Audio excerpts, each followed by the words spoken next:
Hey, I want to welcome you guys back to another episode of the AWM NFL Podcast, where we get an opportunity to talk about life, talk about sport, and then how money touches everything. And how do you have advice to be able to go towards that money? And so I'm joined with my friends, Jeff Locke, Zach Miller, and Sam Acho. And today, we want to answer the question, where does my money go, right? Our NFL clients, they get all of this money. Where does my money go? And not to the particulars where it goes to buying this or purchasing this or paying for that. But legitimately, what are the 4 uses of money is what we talked about. And so when it comes to where your money goes, first and foremost, you got to understand you got to pay the man. And so first use of money is taxes. Jeff, why don't you tell us more about that? Yeah, I love that I get the worst one, but I appreciate you guys setting me up for success here. Tax man is undefeated.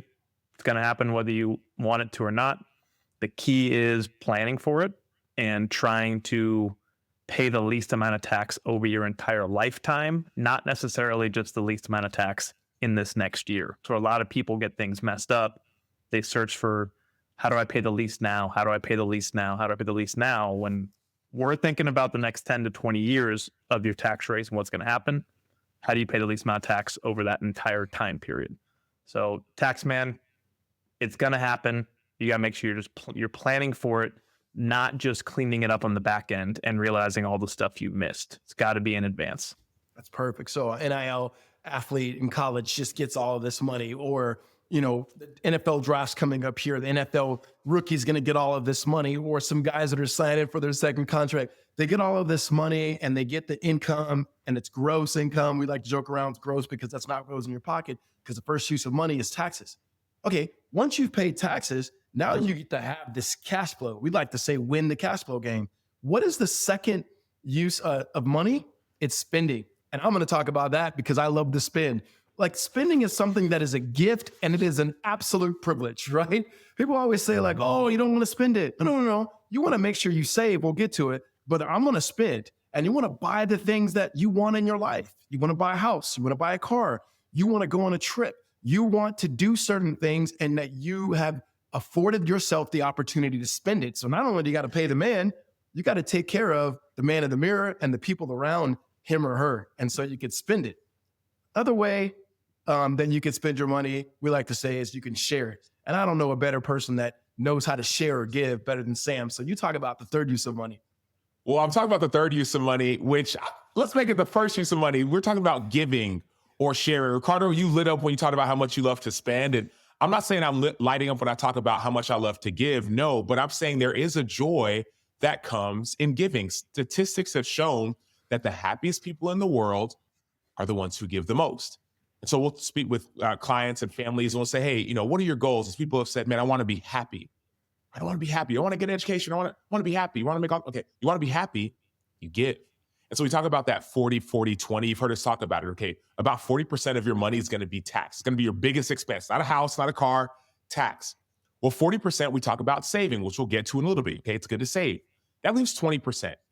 And some people would say, okay, you live off of 20%. I would argue, what if you could actually give, let's say it's 10%, right? I'm a person of faith, right? Tithing, right? 10%.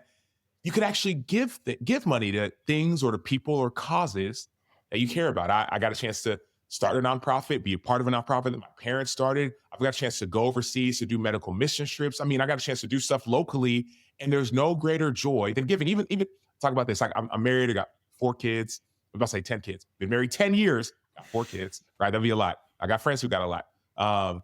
And I talk about the best days of my life. And number one, the best day of my life was when I got married. Well, the second best day was when we had our first child. I became a father. And the third best day of my life was I got a chance to do some work in the community of Chicago when I was living in Chicago, the city I lived in, city I played in, to help rebuild an area of that community. Giving. So you want to be happy? You give. You are blessed to be a blessing. And so we talk about this idea of, yes, taxes, your money's going to go to taxes. Okay, spending, yes, take care of the man in the mirror. But if you really want to be happy, I'd argue giving is a great option. Well, here's the deal. I'm 42. Sam, I don't know how old you are. I know Zach's going to turn 40 this year. Jeff seemingly never ages. But at some point, you do get older. And it's important now to pay your future self, is what we like to say. So that fourth use of money is making sure 40% the taxes, Sam said, 20% spending, but then you have this 40% save and invest. It's paying your future self. The truth. Speak on it. Tell us more about it. Yeah, you have to hit that 40% or possibly higher if you can do it in that short window when you are going to be earning millions. So what you want to be able to spend money the rest of your life, you want to have generational wealth, you have to save it and invest it at an aggressive rate, which 40% is while you're a player. If you do that, you can get a lot of other things wrong. You can make a lot of other mistakes along the way, but when you're done playing, you will be in a great spot. Your future self will thank you. I know I personally was close to almost a 50% saving rates a lot of years, and it's easier when you're on a highly paid contract than it is if you're on minimum, but it allows me to now spend a great amount of money every year with reliable certainty that I'll never run out of money, and then I'll pass that on to my kids. And that's the true definition of generational wealth, is being able to bless future generations because I was disciplined while I was a player. I hit my savings goal. I didn't just, if you like spending money, and I like to buy the newest things, there's kind of different levels of wealth. You can have wealth where you worry about the price of gas. And so you go up to fill up the tank, then you're worried about the price of gas. That's one level of wealth. Then the next level of wealth is, do I worry what it costs to go out to eat? No, that's one level of wealth. So if you're not worrying about how much a restaurant costs, and then I don't even care what a vacation costs. That's that level of wealth where if you're saving, you can do that the rest of your life, where you can hit that top tier and say, I don't care what a vacation costs. It costs what it costs. I'm going to spend whatever it is. And you don't have to worry about it because you were disciplined as a player. You saved it, put it to work. And that's not just investing in, investment assets. That's investing in your human capital, your body, how long you can play, all those things that take care of your essentially race car engine of a body and mental game. All that matters to be able to then keep saving money and play longer, play better, earn more while you're in that short window. Man, we say this all the time, and we're going to say it until we're blue in the face.